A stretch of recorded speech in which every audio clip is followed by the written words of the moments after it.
Hello and welcome to Mickeyology, where we take Disney a little too seriously. You know, Disney films don't just tell great stories, they also showcase cultures from around the world.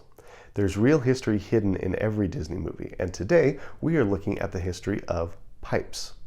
Now, when you hear the name Disney, tobacco pipes probably aren't the first thing that come to mind, yet pipes appear as props in numerous Disney films.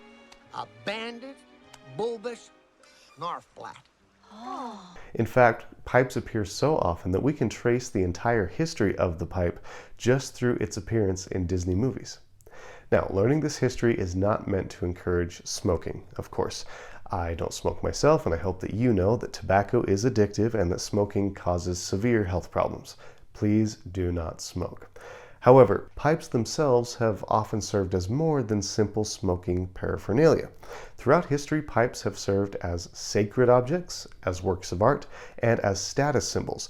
And from a purely academic standpoint, the story of how pipes spread throughout the world and evolved into the many different forms that they did is a wild and fascinating one. So, let's use Disney to uncover the strange story of the snarfblatt.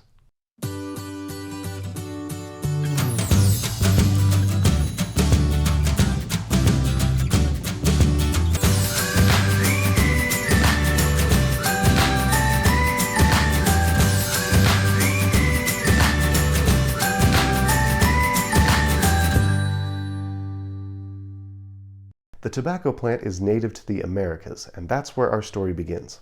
At some point in history, Native Americans discovered the effect that tobacco smoke had on the body, and many Native nations began to incorporate smoking and smoking pipes into their religions and rituals. Some Native peoples may have been smoking as far back as 2500 BC. Much later, in the late 1400s and early 1500s, the Spanish arrived in the Americas and encountered New World plants and animals for the first time.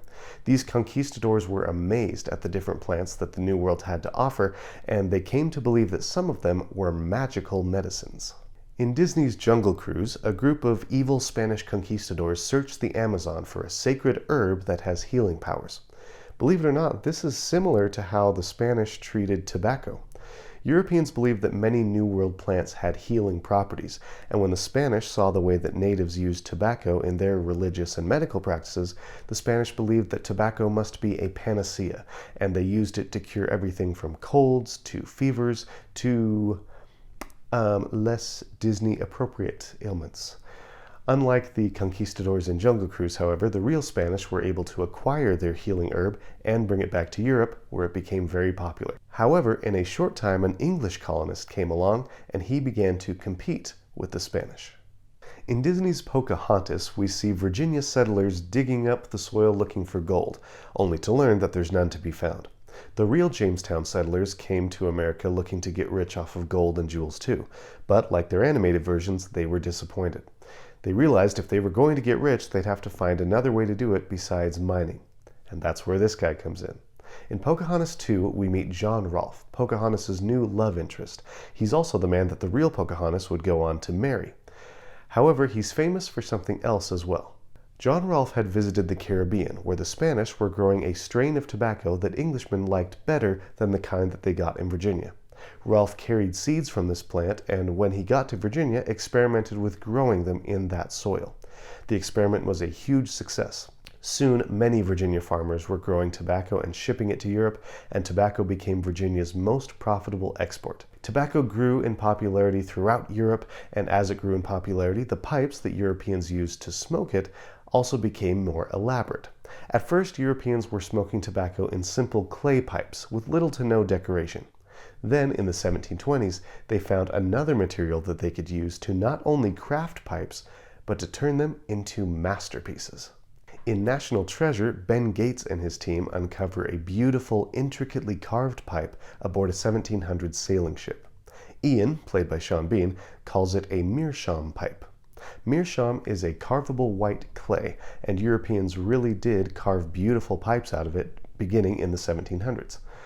Now, Europeans weren't the only ones who developed new types of pipes, however.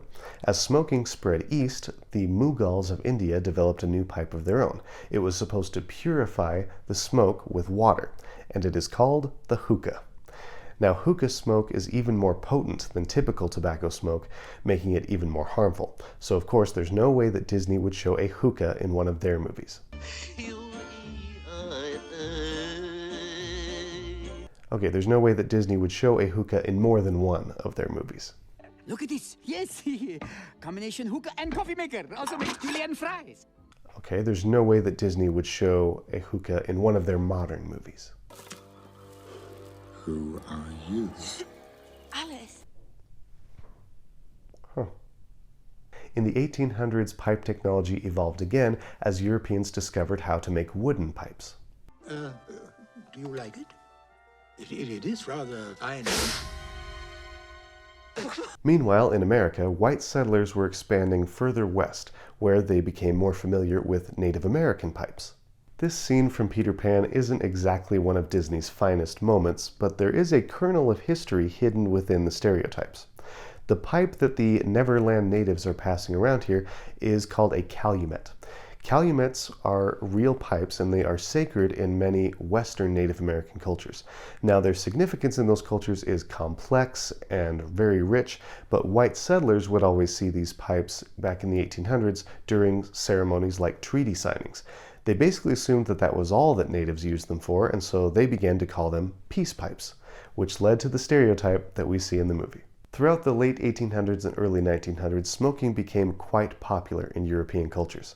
But there was more than one way to do it. The English saw pipe smoking as an elegant gentleman's way to smoke, whereas the cigarette, on the other hand, was a cheap and feminine substitute for the manly art of pipe smoking. So it's no wonder then that we see the British Roger puffing away on a gentlemanly pipe in 101 Dalmatians, while the evil female Cruella de Vil is seen smoking only cigarettes. After centuries of popularity, the pipe eventually went into decline, and while you can spot pipes in many Disney films, you'll probably never see a new Disney movie that features a pipe ever again. In the 1950s, medical researchers found a causal link between smoking and lung cancer, and that link was confirmed and reiterated over and over by various health organizations and governments. In fact, Walt Disney, sadly a smoker himself, passed away from lung cancer in 1966. Smoking declined dramatically since then.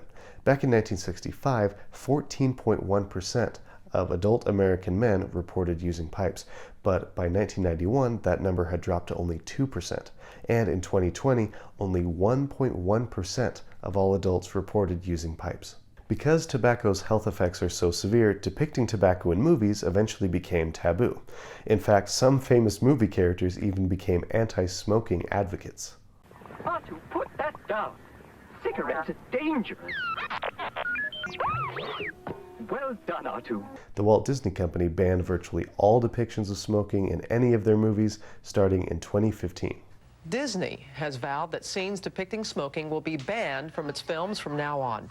It's safe to assume that these are, very powerful media in terms of how they can impact behavior for the good and for the bad. And this is one way we felt that we should be trying not to impact people negatively. In modern times, pipes are no longer usually the widely accepted cultural symbols that they used to be. However, they remain fascinating objects with a story that stretches back centuries. It's a story that left its mark not only on history, but on the wonderful world of Disney. So there you have it. That is the history of pipes as told through Disney. Please let me know in the comments if you have any facts related to pipe history and pop culture that you would like to share, and let me know if you would like to see more videos like this one here on the channel. If you haven't already, don't forget to like and subscribe before you go to help our channel to grow, and as always, thank you very much for watching. I will see you next time. Bye-bye.